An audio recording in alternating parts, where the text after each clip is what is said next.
بسم اللہ الرحمن الرحیم۔ خواب اور استخارے میں کیا لنک ہے اور کیا استخارہ کرنے کے بعد خواب میں وہ چیز ظاہر ہوتی ہے؟ آج کے اس درس میں ہم اسی ٹاپک پر ڈسکس کریں گے اور ساتھ میں استخارے کے کیا فوائد ہے ہم انشاءاللہ اسے بھی ذکر کرنے کی کوشش کریں گے۔ ہمارے ہاں معاشرے میں ہر کام کے لیے استخارہ کیا جاتا ہے اور استخارہ کرنا بھی چاہیے، خاص طور پر جب انسان کسی چیز کے اندر کنفیوژن کا شکار ہو، اس کے سامنے 2-3 معاملات ہو اور ان میں سے کسی ایک چیز کو اختیار کرنا ہو تو استخارہ کرنا چاہیے۔ خواہ شادی بیاہ کا مسئلہ ہو، اللہ کے نبی صلی اللہ تعالیٰ علیہ وسلم نے اس بارے میں ہمیں گائیڈ کیا ہے، حضرت ابو ایوب انصاری رضی اللہ تعالیٰ عنہ کی روایت۔ اسی طریقے سے خواہ بزنس کا معاملہ ہو، ایسٹس کا ہو، ہاؤس ہولڈ ہو، یا پھر جو ہے مائگریشن کا ہو، جاب کا ہو، گاڑی خریدنا ہو، تو لوگ عموماً استخارہ کرتے ہیں اور بہت اچھی چیز ہے، استخارہ کرنا چاہیے۔ لیکن ہم میں سے بہت سارے لوگ استخارہ کرنے کے بعد یہ سمجھتے ہیں کہ خواب میں ہمیں اس کے ذریعے سے کچھ نہ کچھ نظر آتا ہے اور پھر وہی خواب ہمیں گائیڈ کرتا ہے کہ ہمیں کرنا کیا ہے۔ میرے عزیز بھائی اور دوستو، اللہ رب العالمین نے قرآن مجید کے اندر ہمیں انصاب اور ازلام سے منع کیا ہے، اور انصاب اور ازلام کے جو نئے ورژن آج اس وقت موجود ہے، آپ اس پر غور کریں۔ اور جو لوگ آن لائن استخارہ کروا کے، بلکہ آج کل تو اپلیکیشن آ گئے ہیں،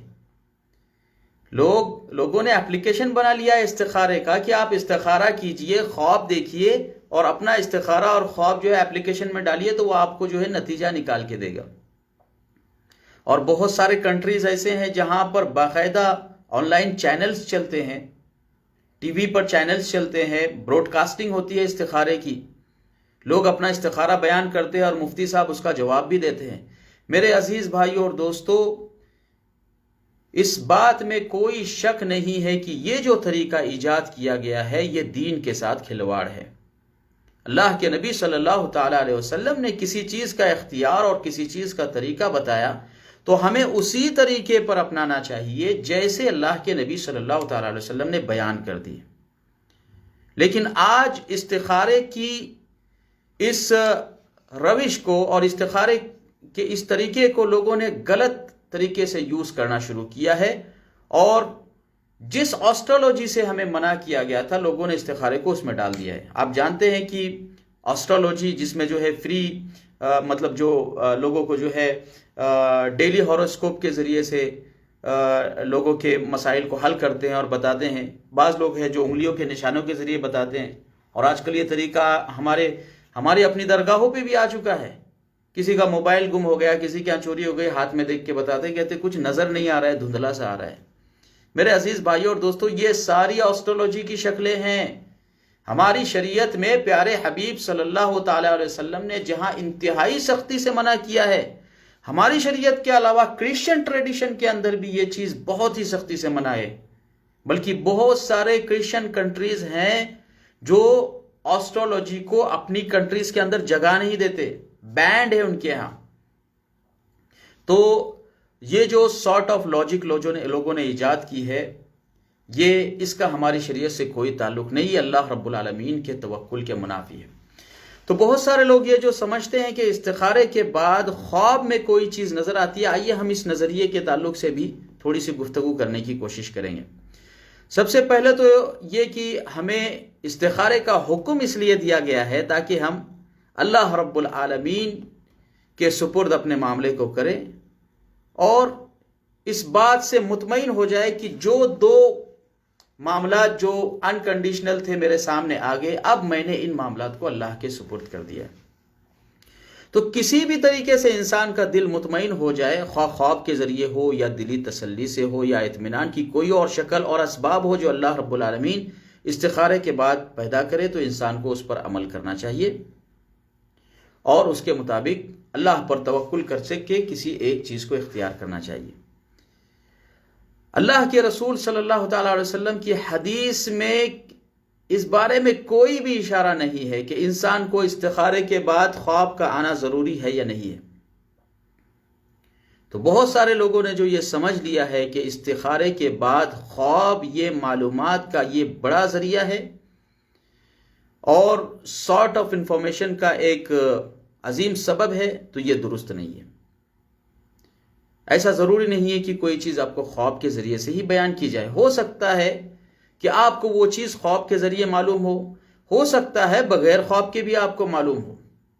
لیکن عموماً آج ایک نظریہ بن چکا ہے۔ آپ دیکھیے جو آن لائن چینلز چلتے ہیں وہ کس طریقے سے اس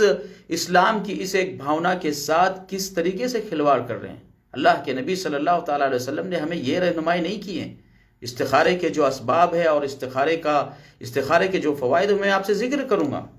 لیکن اس سے پہلے یہ جان لیجئے کہ یہ جو طریقہ نکل پڑا ہے امت کے اندر کہ استخارے کے بعد اسی جگہ پر لوگ سوتے ہیں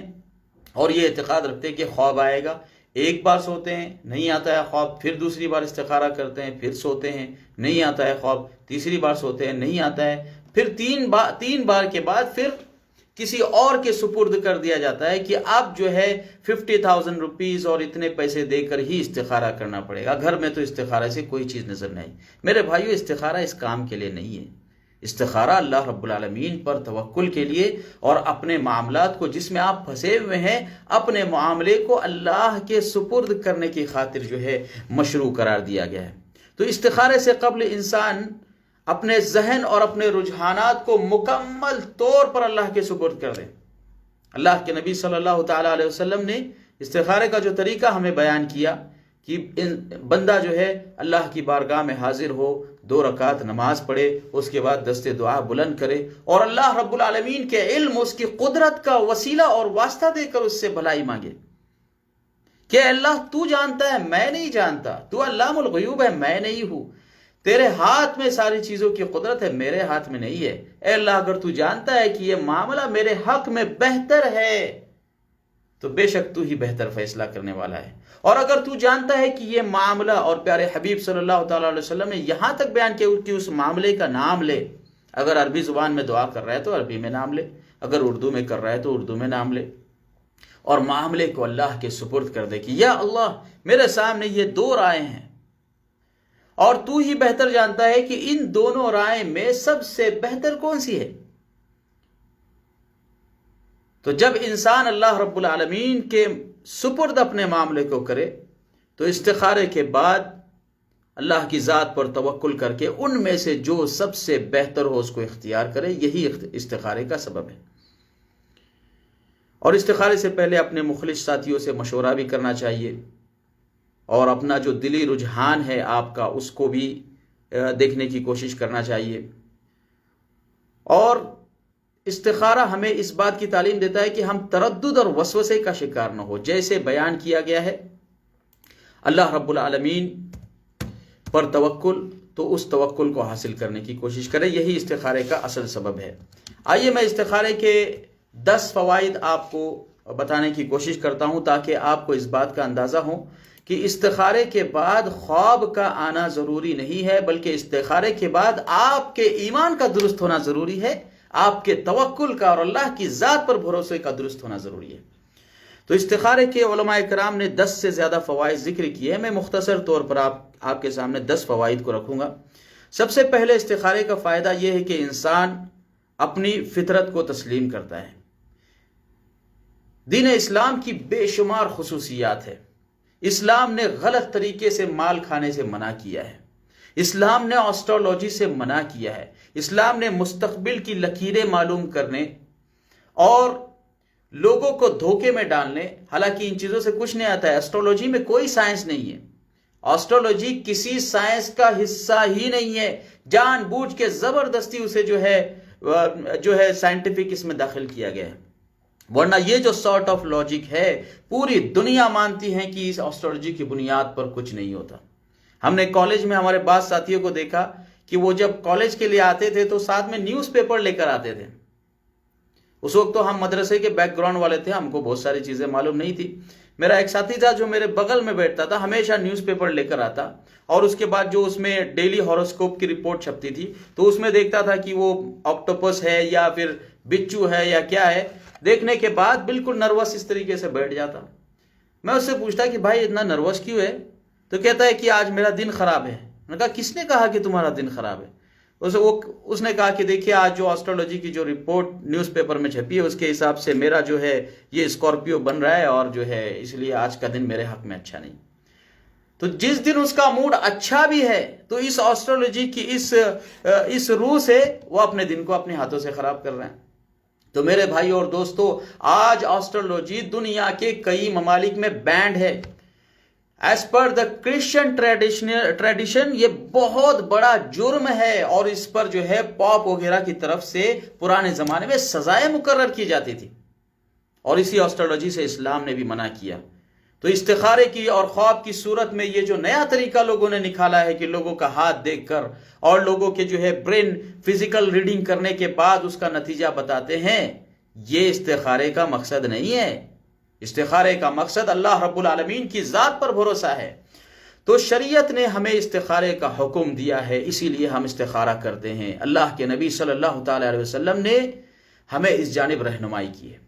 استخارے کا دوسرا فائدہ یہ ہے کہ استخارہ ہمیں پریشانیوں سے نجات دلاتا ہے۔ بعض دفعہ یہ ہوتا ہے کہ انسان مختلف وجوہات کی بنا پر کوئی فیصلہ کرنے کی ہمت اپنے اندر نہیں رکھتا، پریشانی میں مبتلا ہوتا ہے کہ آخر مجھے کیا کرنا چاہیے۔ ایسی صورت میں اسے استخارہ کرنا چاہیے۔ اللہ کے نبی صلی اللہ تعالی علیہ وسلم نے ہمیں حکم دیا ہے کہ انسان 2 رکعت نماز ادا کرے اور اللہ کی بارگاہ میں اپنی پریشانی کو ذکر کرے اور اس سے چھٹکارے کی صورت اللہ رب العالمین سے مانگے۔ تو یہ طریقہ اللہ کے نبی صلی اللہ تعالی علیہ وسلم کا ہم کو سکھایا ہوا ہے۔ استخارے کا تیسرا فائدہ یہ ہے کہ مستقبل کے تعلق سے انسان رہنمائی کو اللہ کے سپرد کر دیتا ہے۔ ہر انسان کی کوشش ہوتی ہے کہ وہ جو کام کر رہا ہے اس میں اس کو پروفٹ ہو، اس کو اس میں فائدہ ہو، نقصان نہ ہو۔ اگر شادی کا معاملہ ہے تو کوئی ایسی اچھی دلہن اس کے گھر میں آئے جو اس کے گھر کی اور اس کے اصلاح کا سبب بنے، اور اگر کسی دلہے سے متعلق ہے تو کوئی ایسا دلہا ملے جو اس کے مزاج اور اس کی دنیا کو سدھارنے کی طاقت رکھتا ہوں۔ جاب کے تعلق سے انسان استخارہ کرتا ہے، مائگریشن کے لیے کرتا ہے، لوگ کار خریدنے کے لیے کرتے ہیں۔ لیکن حقیقت یہ ہے کہ ہمیں اس بات کا پہلے سے علم نہیں ہوتا کہ کار کا خریدنا میرے لیے فائدہ مند ہے یا نقصان دہ ہے، فلاں گھر کا فلاں لوکیشن کے اندر لینا میرے لیے فائدہ ہے یا نقصان دہ ہے، ہمیں اس بات کا علم نہیں ہے۔ آج لوگ شادیوں سے پہلے، میں مسلم معاشرے کی حالت بڑی افسوس کے ساتھ ذکر کر رہا ہوں کہ جس آسٹرولوجی کے طریقے پر غیر مسلم چل رہے ہیں، آج مسلم بھائی بھی اس طرف جا رہے ہیں، شادی سے پہلے جا کر اپنی کنڈلی معلوم کرتے ہیں۔ ہماری شریعت میں یہ نہیں ہے میرے عزیز بھائی اور دوستو۔ غیب کی خبر اللہ رب العالمین کے علاوہ غیب کا علم کسی کو بھی نہیں، یہ ایمان ہے۔ کسی کو نہیں پتا ہے کہ مستقبل میں آپ کے ساتھ کیا ہونے والا ہے، جو آپ کو لکیریں بتا رہا ہے اس کے ساتھ کیا ہونے والا ہے، کسی کو اس بات کی خبر نہیں ہے۔ غیب کی ساری خبریں صرف اور صرف اللہ رب العالمین کے پاس ہے۔ تجارت ہو، ملازمت ہو، شادی ہو، کاروبار ہو، ان چیزوں میں احتیاط تو ضروری ہے، لیکن اس احتیاط کا مطلب یہ نہیں کہ آپ غلط طریقے سے اور کسی فیوچر کے بتانے والے کے پاس جا کر آپ غلط اپنی جو ہے فزیکل ریڈنگ کا جو ہے مظاہرہ کرے اور کوئی ایسا نتیجہ سامنے آئے جو آپ کے لیے بھی جو ہے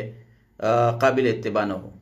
تو استخارے کا ایک مقصد یہ بھی ہے کہ استخارہ مستقبل میں جو رہنمائی ہوتی ہے اس میں اپنے معاملے کو اللہ رب العالمین کے سپرد کرنے میں مدد کرتا ہے۔ استخارے کا ایک فائدہ یہ ہے کہ استخارے کے بعد اللہ رب العالمین سے انسان کا رشتہ مضبوط ہو جاتا ہے۔ انسان ہر وقت اللہ تعالیٰ کی رحمت کا محتاج ہے، لیکن کامیاب انسان وہ ہے جو اللہ تعالیٰ سے اپنا تعلق ہمیشہ قائم رکھے۔ تو استخارہ ہمیں اس بات کی تعلیم دیتا ہے کہ ہمیں اللہ رب العالمین کے ساتھ اپنے تعلق کو قائم رکھنا ہے اور اللہ کی ذات پر ہمیشہ کے لیے بھروسہ کرنا ہے۔ تو استخارے کے بے شمار فوائد ہیں، ہمارے عقیدے کی اصلاح ہوتی ہے، اللہ تعالیٰ کی محبت کے حصول کا ذریعہ ہے، اور انسان کے اندر عاجزی اور انکساری پیدا ہوتی ہے استخارے کی بنیاد پر، کہ بندہ اپنے رب کے سامنے جھکتا ہے، اپنی عاجزی اور اپنی جو ہے مجبوری کا، اپنی انکساری کا اللہ کی بارگاہ میں ذکر کرتا ہے، اللہ سے مدد مانگتا ہے، اسی پر توکل کرتا ہے، اسی کی عبادت کرتا ہے، اسی کا قرب حاصل کرنے کی کوشش کرتا ہے، اور اس بات پر ایمان رکھتا ہے کہ ساری پریشانیوں سے نجات دلانے والی ذات صرف اور صرف اللہ رب العالمین کی ہے، تو استخارہ ہمیں بہت ساری اچھی چیزیں سکھاتا ہے، ہمیں اپنے نفس کے ادراک کی تعلیم دیتا ہے، ہمیں اس بات کی تعلیم دیتا ہے کہ ہمیں ہمیشہ اپنے معاملات کے اندر اللہ رب العالمین کی ذات پر بھروسہ کرنا چاہیے۔ تو یہ جو طریقہ لوگوں نے نکال لیا ہے کہ استخارے کو خواب سے جوڑتے ہیں کہ خواب میں جو چیز نظر آئے وہی استخارے کا نتیجہ ہے، تو ہماری شریعت نے اس جانب رہنمائی نہیں کی ہے، اور اس جانب جو لوگ آن لائن بزنس کر رہے ہیں یا پھر ایپلیکیشن کے ذریعے لوگوں کے استخارے کو معلوم کرنے کی کوشش کر رہے ہیں، انہیں اللہ سے ڈرنا چاہیے، انہیں بلکہ یہ اویئرنیس لانا چاہیے کہ ہم خود اپنے گھروں میں استخارہ کریں، اپنے بچوں کو توکل سکھائیں، اپنے بچوں کو توحید سکھائیں، اپنے بچوں کو اللہ کی ذات پر اعتماد سکھائیں، اور اپنے سارے معاملات سے اللہ رب العالمین کی طرف، اپنے سارے معاملات میں اللہ رب العالمین کی طرف رجوع کرنے کی عادت اپنے اندر ڈالے۔ یہی استخارے کا مقصد ہے۔ اللہ رب العالمین مجھے اور آپ کو نیک توفیق نصیب فرمائے، اور ہم سب کو شریعت اسلامیہ پر عمل کرنے والا بنائے۔ آمین۔ وآخر دعوانا ان الحمدللہ رب العالمین، وصلی اللہ علی نبینا محمد وعلی آلہ وصحبہ وسلم تسلیما۔